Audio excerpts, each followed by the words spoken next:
Nothing in life is maintenance free, and that includes your marriage.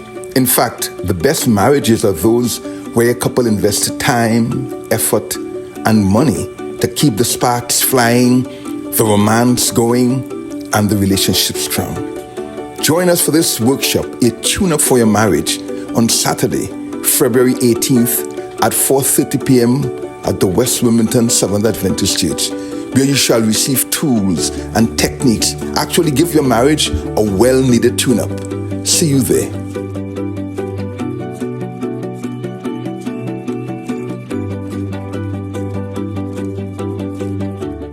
Good afternoon.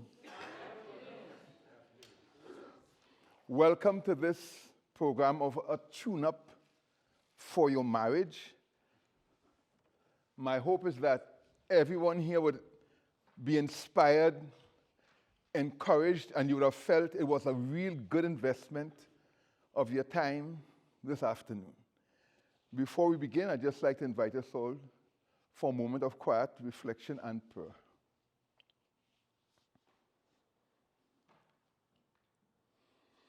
We honor you, Father, for love and marriage. They say it goes together like a horse and carriage, but we know even that could be problematic. So this afternoon, as we sit and we reflect on our homes and our relationships, grant wisdom and an open heart through Jesus Christ our Lord. Amen. Those of you who have done physics will have heard of entropy. It's a great law of life that says anything left unattended tends towards decay and disarray. And guess what? Even marriages, if you're not constantly investing time and energy, will have the same decay. The best couples are those who invest time, energy, and money to keep the passion strong, to keep the relationship going. And I'm saying that this afternoon shows that you are committed to your relationships. Before we go any further, open your folders, please, to the Marriage Renewal Covenant. Yes. Do you see it? It's about page 2 or 3. What we're going to do is you're going to read this to each other and then sign our names to it. So are we ready? Are we ready? Yes. Okay, let's go. So I want you to look at each other as you say it and mean it. This is a demilitarized zone. I want you to say it to each other, actually. We're reading together. This is a demilitarized zone. Nothing you say here today will be used against you tomorrow or ever. This is a judgment-free zone. You will be allowed to express your honest feelings without fear or condemnation. This is a healing zone. You will be allowed to be vulnerable so that my love and understanding can bring you healing. We are partners on this journey. We want the same thing, are on the same team. We have the same goal. I am not your enemy, and you are not mine. I will extend to you grace if you say or do something that upsets me, because I know your intention was not to hurt me. I take it that you haven't said this, and now sign your name to it, is the fact that you are committed to really being intimate and building your relationship. So take a moment to sign your covenant. One of the great problems with relationships is that we're never sure what we can say and if we can be truly honest with our spouse. I always remember that movie, A Few Good Men, with Tom Cruise. Yes. When the guy says, I want the truth, and he says, you can't handle the truth. Is there a husband here this afternoon or a wife who recognized that trying to tell your spouse the truth caused a lot of problems? Well, guess what? Unless we are able to truly express ourselves, intimacy is destroyed and our relationship cannot really grow. So this covenant is something I would like you all to take with you and say to each other, especially when you have to resolve a conflict. We're going to talk more about that later on. It is good to know that we are on the same team, isn't that so? It is good to know that we want the same goal. But sometimes when we are speaking, we may express ourselves in ways that are not the best. To know that your spouse recognizes this and will give you grace helps you to be open. And that builds relationships. Now, let's talk about our marriage diagnostics. You see, the truth is,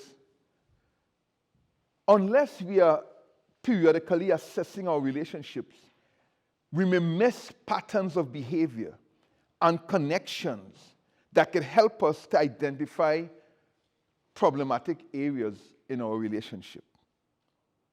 By an assessment, I mean like once a year, or maybe on your anniversary even, take a time and ask yourself, how have we been going? Try to think back about when you have a fight. Is it usually after this? Like maybe every time your mother-in-law visits and she leaves, you find you and your husband having a hard time. Or maybe it is when his children from a former marriage come by, you find that tensions are growing. Unless you are assessing a relationship, taking time to look at how you are going, you may miss situations and not realize that you're sliding into two people who share the same house but are no longer living as one. And that is why this afternoon, as part of our tune-up, we are going to do a diagnostic. You know, whenever you take your car to the mechanic, they run it through the computer. Have you ever done that at AutoZone or one of these places? They put your car onto the electronic monitor and they say, okay, you have this, you have that. Let me tell you something. Many people think if I go to a counselor, if I go to a marriage program like this, it is because I'm having trouble. So some people who would want to come are thinking, I don't want people to know my marriage is in trouble, or I don't want them to think my marriage is in trouble. But the truth is, your car works best if you take it to the mechanic on a regular basis. Don't wait till it's shut down on the highway, then to take it to the mechanic. You take maintenance. You go to Jiffy Lube every 3 months, every 5,000 miles. So it stays running well. Now, I have a van. It's a 2010 Chrysler Town & Country. Now, everybody's getting new vehicles. And I was thinking that maybe I need to get a new vehicle too, right? But I have this 2010 vehicle that I already own. Hint, hint. I already own this. And while I see other brand new cars, and you're kind of looking at, oh, that looks good. A new car costs about $40,000. So anyway, so I took it to my mechanic. I said, should I really sell this? Because, you know, we're at that stage of life where he says, let me run it over. He did a few checks and stuff. He said, this car could give you at least 2 more years. I'm thinking, 2 more years? I could do with 2 more years on my vehicle. So I took it to get the transmission checked and everything. And would you believe, I was going to rent a Chevy Tahoe for $1,000 to take my family to Canada for Christmas. Now that's $1,000 for just 1 week of use. Hint, hint. Well, guess what? He said, spend that money and buy some tires for your car, etc., which I did. I took my family to Canada, and I brought them back without problems, and my beautiful car is still working well, right? I didn't need to change it. I didn't need to find a new husband. Sorry, I mean a new van, right? Because what I had was working well. However, by taking it to check it out, I realized there was a leak in the transmission that could have potentially ruined it. I spent about $150, got it fixed, and voila. You get me? So when we talk about diagnostic, we are saying, what are the areas of marriage that tend to bring stress that we need to look at? So let's go. The first one, what do you see there? What does it say? Yes, money causes a lot of problems. If you look into your folders, you would see a few questions. Take a moment and answer those questions. Not individually, by the way. Everything you do on your paper is just you alone. We're not sharing, so just move aside. We don't want you copying. We'd like you to give honest answers. And then we will do the sharing. Like, do you have a budget, for instance? How are you managing your money? Do you have a lot of credit card debt?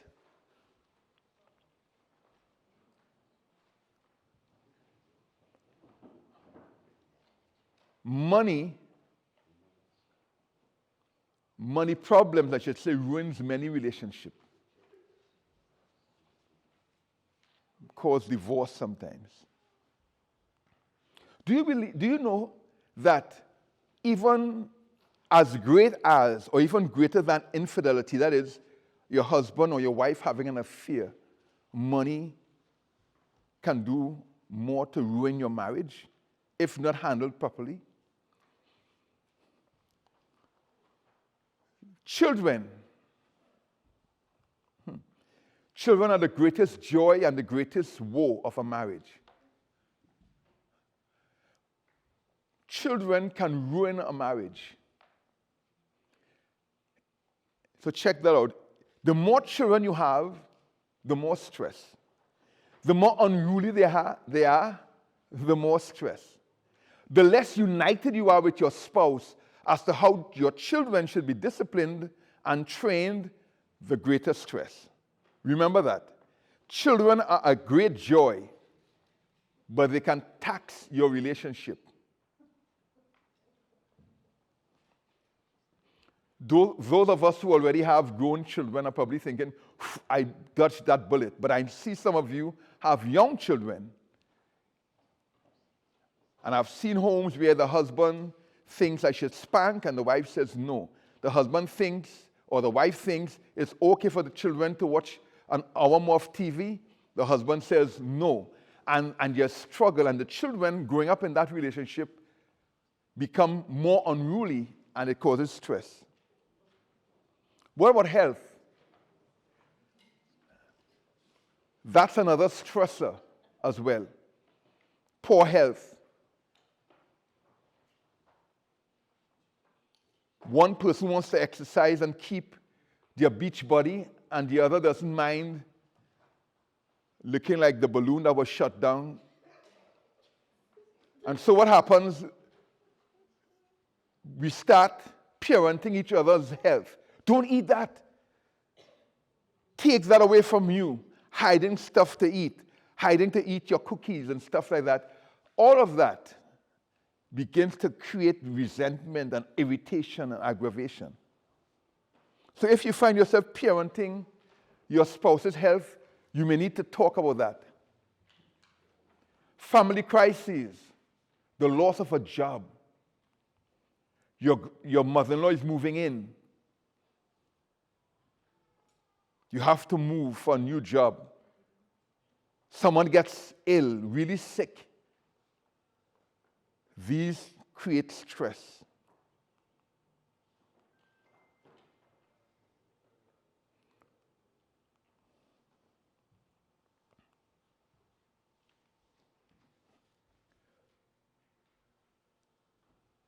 Check this one. Disagreements and fights.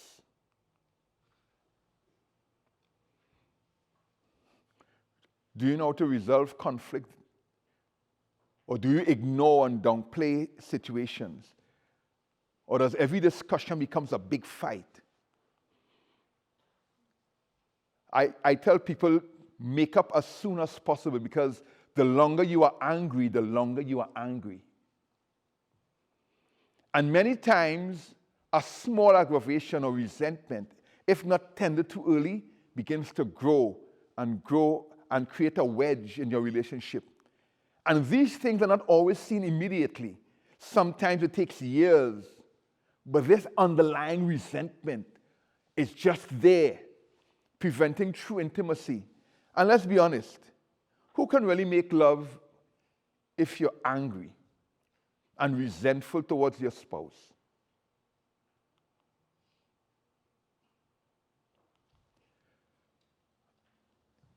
We will touch a bit on conflict resolution.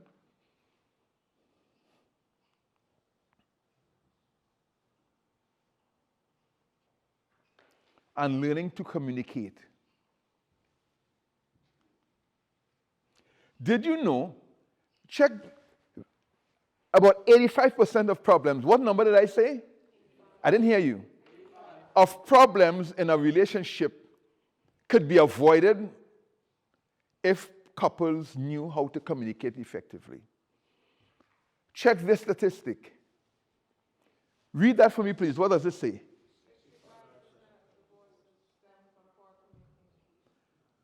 Wow. Not infidelity, not in-law problems, not even children problems. Poor communication. But this is the kicker. Unfortunately, most of us, that is how we learned to communicate. To nag, or to complain. I would like to suggest developing an attitude of gratitude for your relationship, for your spouse. Hopefully, as we learn to communicate better, and I hope we can touch on some of that today, we would realize we can stop many problems from happening. What do I call the little foxes that ruin a relationship? Life can suck the life out of your marriage. You know? Yes. The everyday things of life. Bills to pay, children to take to school, to wash, to clean, to do all the many things that we have to do can begin to rob us of the time and commitment that we planned for each other. To suck the energy from us. Taking care of the children, dealing with this, dealing with that. After a while, you just want to sleep. You know, you just want to get away from it all. I tell people, don't underestimate the little foxes. The mundane things of life. Because when you're in love and you're courting, right? It's amazing. When you're courting, you have this ability to isolate the problems of life from your relationship, right?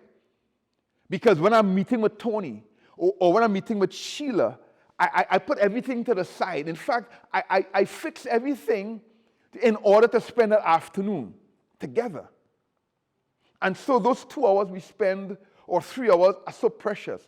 In fact, and I noticed this with my daughter when she was courting, sometimes she is working, but her mind is on her boyfriend. Yeah. They're working, and in my time, I didn't have that, but I noticed young lovers, they have FaceTime and stuff. So they're working, and they have their phone on FaceTime, and they're chatting. They're texting, emailing, always in communication. In other words, check what happens. When we are courting, we make the relationship supreme, and we find life to be a bother. In other words, when I'm courting, everything else is a bother. Going to work, going to school, everything else is not important as Anthony, as Jane. Sadly, when we get married, it flips. And everything becomes more important than Anthony and Janet. Husbands who have children with your wives. Let me see your hand. Okay. Have you noticed, or did you notice that sometimes your wife would tell you she's tired? I'm tired. But then little Jeremiah gets up, and this wife who was just so tired somehow gets superhuman strength to get up, nurse Jeremiah, cuddle him for 2 hours later, And you're wondering, I thought you were tired. That's what life does. It puts everything else as a priority against the relationship. Having a tune-up for your marriage, coming to something like this, is to remind us that once upon a time, spending time with this person, being with this person was the most important thing. In fact, it was so important, I decided I wanted to get married to this person. That I decided, even though I lived my whole life with mommy and daddy, and I love mommy and I love daddy, but somehow my love for you was so great, I was willing to leave mommy's house and leave daddy's home. We lose that perspective, unfortunately. It is because life can suck the life out of your marriage. And one of the first casualties of marriage is sex and lovemaking and romance. Maybe I should say that another way. When you get married, right, it seems as though marriage aims its gun at sex and romance and shoots that first. Because I'm sure almost everyone in this room, myself included, can testify that all that passion that you had before you got married. You know, I remember before I got married, forgive me for being as plain as I'm going to be because we're talking to married people, I used to dream about rainy nights. And I would think, man, when I get married to Cynthia, if it rains like this, man, trouble. You know, man, I'm going to make love to her till she weak next morning. This is what I used to be thinking. And I could hardly wait to be married. So now we are married, living in a beautiful home, and it's raining. And it's raining. And I'm pulling the cover this way, and she's pulling the cover this way, and she pulled it off of me, and I pull it back this way. It was about maybe midnight. She started to giggle. So I said, what are you laughing at? He said, do you remember before we got married, we used to dream about a night like this? And here we are fighting for the covers. And I said, thank you for reminding me. And I can't tell you the rest, but we have to realize that marriage does take a toll on your relationship, especially romance. And we're going to talk a bit more about how to keep it going. Caution, red light. You want to know if your marriage is going good or if your marriage is already beginning to develop some problems? We're going to diagnose it with our machine today to see some of the red light situations, our check engine, so to speak. When courtesies have become scarce, the thank you, please, opening a door. He seems to be sick, you make some hot tea for him. When those little courtesies that once ruled your life begin to become very scarce, that's a flashing red light or yellow light. When spontaneous smiles disappear. Remember? From the time that person burst that door, your face lit up like a candle. No, not a candle, like a Christmas tree. Remember those days, guys? Yeah? Right?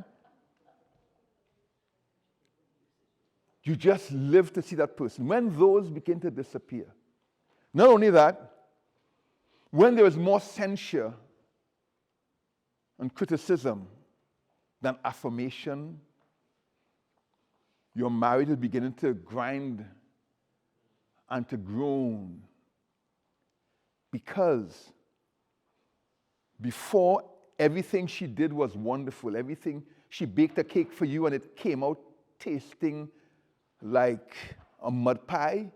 You choked it down, you smiled. Oh, sweetheart, where did you learn to bake? Did you learn to bake from Chef Boyardee? You know? But now everything is a complaining. Everything is a complaint. When there are less kind words and you become more irritable at the things he or she does, that's a warning sign. It's a red light. when hugs and embraces become scarce. Yeah. When was the last time you hugged your spouse without sex being in mind? When was the last time you just saw each other, maybe while she's going out to work or he's coming home or whatever? You just say, "Come here, sweetheart," and you just give each other a hug just for no reason, but because you're the one I love.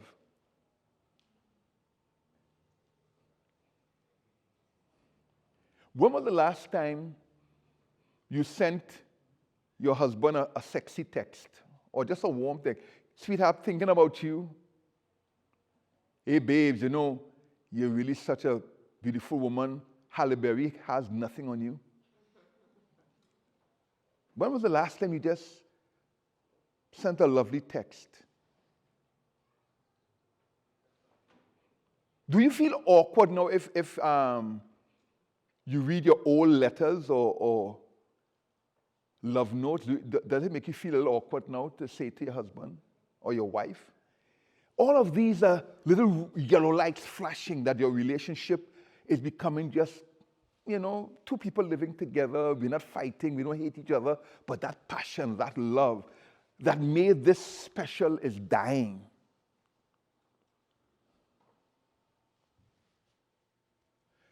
But I would say when the talking stops, you're really in trouble. When the talking stops, your marriage is really in trouble. Wow, yes.